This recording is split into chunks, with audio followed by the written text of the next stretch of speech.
Hi lovies, welcome back to this channel. If you are new here, my name is Belinda's channel. Thank you so much for all the love and support. Don't forget to please subscribe to this channel, turn on notifications so that anytime I upload a video, you will be the first person to be notified. And to my returning subscribers, thank you so much for all the love and support. To those people that share my videos and leave commentaries and also educate, you guys are the real MVP. Thank you so much for all the love and support. All right, lovelies, let's dive in today's video. So, lovelies, I came across this video on my For You page on TikTok, and I thought to share with you guys where some, people that experience, slavery and all of that decided to come out to share their experience and how it actually looks like. I'm just gonna roll the clip as well as some of other stitches I was able to put together, like a form of historical facts we all need to know. Please leave me your thoughts in the comment section and let's dive into it. He worked hard. I worked hard. I get up at 4 o'clock and get my breakfast done. Just at dawn of day, I go to the field and we pick cotton. Mr. and Mrs. Haywood Jenkins of Sharkey County, Mississippi have, between them, picked cotton for over a century. My boss man came along. He says, Mary Jane? I said, sir. I say, when you wash? I said, I washed last night. He said, I don't want you to do that no more.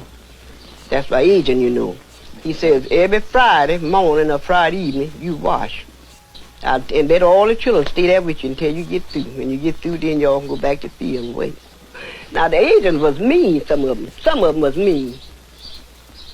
They wanted to hook the colored people. And that time, the white man come along. He says, hey, but you ain't in the field yet? He just had started applying. He said, yes, I've just not had to eat my dinner. God damn it, you ain't doing a goddamn thing. Says, God damn it, I ought to take this damn stick and frail the hell out you. He said, no, he said, if you frail the hell out of me, goddamn, I frail the hell out of you. It make me feel bad if I was under them, how mean they was to treat us like that. Y'all, this picture right here sends absolute chills down my spine. You have the honor of seeing Willis Wynn photographed by Russell Lee around 1939 in Marshall, Texas. This picture was taken by Russell Lee as a part of the Federal Writers Project in the 1930s and 40s, which was an initiative set up by the federal government to preserve the stories of formerly enslaved blacks before they passed away. Willis claimed to be 116 at the time of this picture and said that he was born March 10th, 1822. Now you're probably wondering, what is Willis holding in his left hand? Well, Willis is holding a horn. This was the horn that was used to call him and other enslaved blacks during the time of slavery while they were on the plantation. Y'all, pictures like this really do something to me because it shows you how much our ancestors had to endure just to live and survive. What thoughts come to mind when you see this?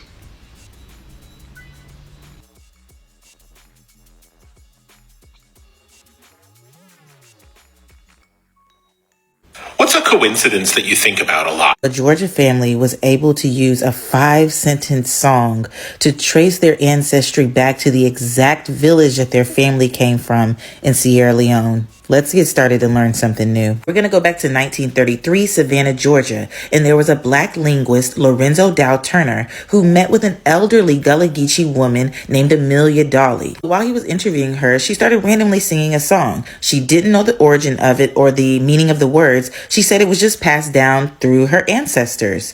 But a Sierra Leone student who heard the recording recognized the lyrics as Mende, a major language in Sierra Leone. Lorenzo Dow Turner published an English translation of the song in his 1949 book, Africanisms in the Gullah Dialect. Now, the recording sat idle for 15 years until an anthropologist, Joe Apala, used linguistic clues to connect the song to the country of Sierra Leone. Joe Apala, an ethnomusicologist and a Sierra Leone linguist, all got together as a research team, and the breakthrough came through when one of the researchers recognized a word from the song as a Mende dialect from southern Sierra Leone. They went from village to village, playing this song to see any of the people or or the elders remember this song, but unfortunately, they had no luck until they found a small village that wasn't even in the radius of potential matches. They found a small village and a woman named Bandu Jabati who astonished them by singing a nearly identical version of the song. Jabati revealed that the tune taught to her by her grandmother was originally a funeral elegy. As Jabati explained in a documentary, The Language You Cry In, her grandmother said that those who sing this song are my brothers and sisters. Given the similarities between the two songs, the researchers concluded that Dolly's ancestors hailed from this specific area of Sierra Leone. Amelia Dolly, the elderly Gullah Geechee woman that was recorded, had a daughter named Mary Moran, and Mary was also following this whole journey in research. The researchers reached out to Mary to share that discovery, and she immediately wanted to connect and go to Sierra Leone. But unfortunately, there was a civil war happening in 1991, and she wasn't able to go. But in 1997, she was finally able to go and reconnect with her ancestors. Words cannot express. But we are so happy to find our roots, the Indies. Okay. Here's the origins of this song to a 10-year-old Sierra Leonean girl who was enslaved in the 1700s and was named Priscilla. Since the song has about 50 words, it's almost certainly the longest text in an African language that has been preserved by an African American family. A couple of years ago in an interview, Amelia Dolly's great-nephew said, "I am no longer another person with a general origin. I now know who I am." I hope you learned something new, and here's the song. She taught it to me. And it had a little beat to it. And I thought it was something to dance by, and I would dance by the song, not knowing it was a funeral hymn, until I went to Sierra Leone, Africa, and learned that it was a funeral hymn. But when I was a little girl around 9 and 10, I would dance by it. But now I learned better since I knew it was a funeral. And for it then, all she said, her grandmother tell her it was an I walk among a Kambali lily, Kwambi, I walk among a Kambali lily, Quink. Has to really go see how you quender you, has to really go dwell in the quink, has to really go see how you bunga lily. This slave was forced to breed multiple women and had over 200 children. This is Roque Jose Florencio, more popularly known by his nickname Pataseca. Now he was born in Angola and brought over to Brazil as a child through slavery. Now Pataseca was 2 meters and 18 centimeters tall, which is roughly around 7'2". He had a very muscular build, and most importantly, he was obedient. And because his owners believed his children would be just like him, he was given the task of impregnating multiple enslaved African women so they could bear obedient, muscular, tall, mini versions of himself. And at the time of his death in 1958, he had fathered over 200 children. For more content like this, make sure to follow Faster Speaks. Like, seriously, lovelies, what actually baffles me is the fact that these people keep telling us that all of these things are something that happened in the past. It happens over 400 years ago. It happens, it happened over 400 years ago.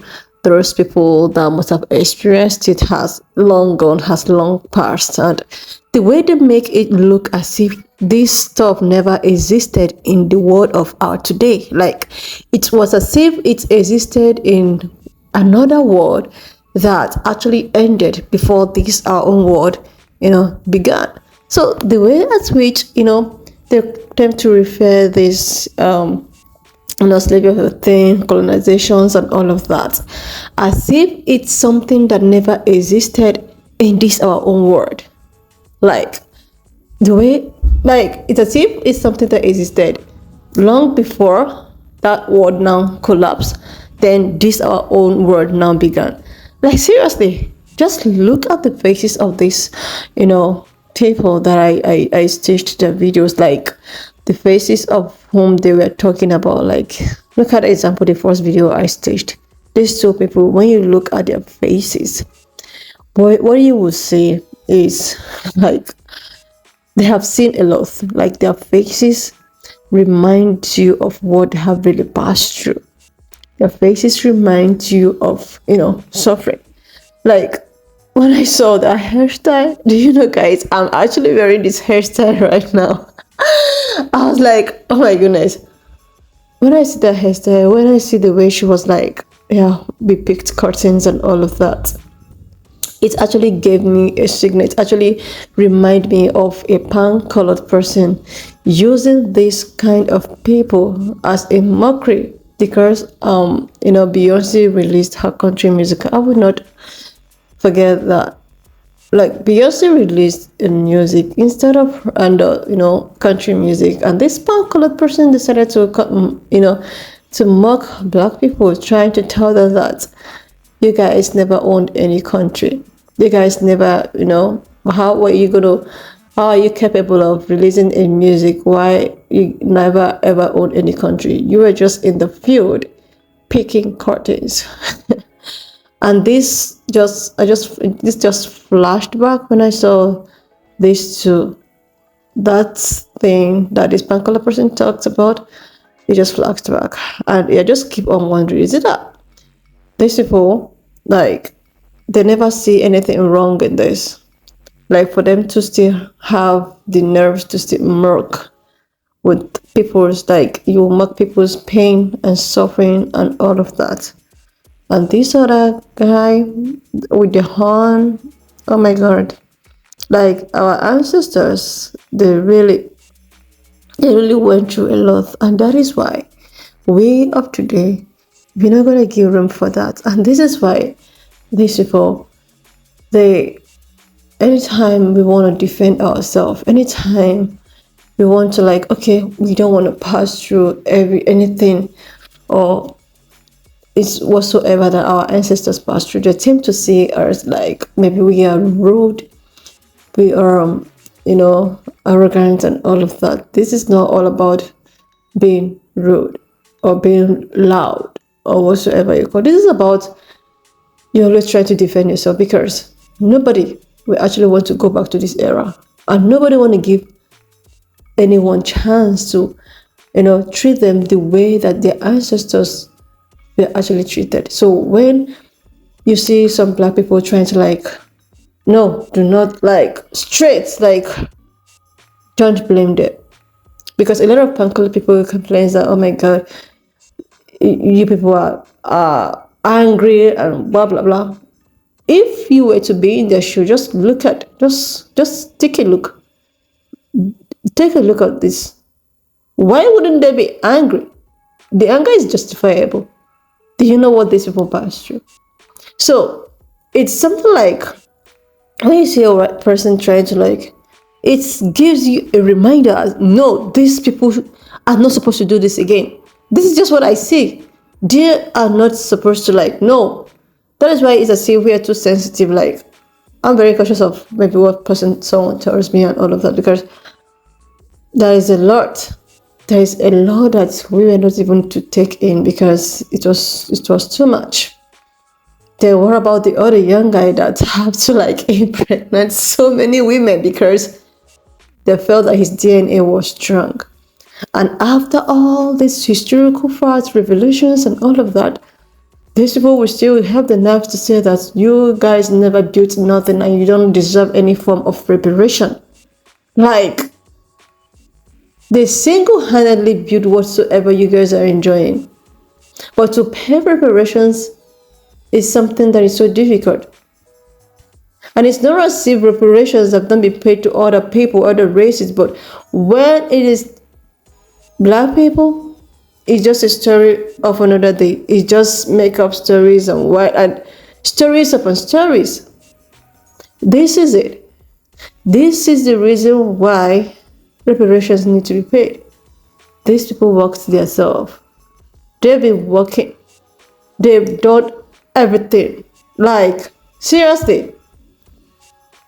When we post a video about reparations, or maybe I see people talking about reparations on TikTok and all of that and stitches, there are color people, they tend to say that, why are you talking about reparation when the people that suffered, the main people that suffered is already going on. And this thing you're talking about is something that happens long. What is the 400 and 5,000 years ago and 400 years ago and all of that? But some people still, like, seriously, Lovelace. When I saw this video, I was like, okay, let me just compile some historical facts for us to still educate ourselves, even if they decide that they are not gonna, teach all of this in schools. Even if they have stripped all of this in schools, they don't want, us to know about it.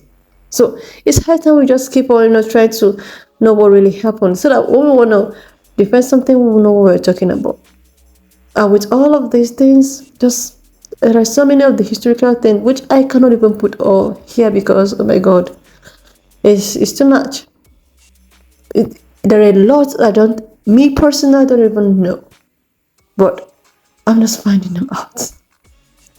Anyways, lovelies, why not just leave me your own thoughts in the comment section of what you think of this video.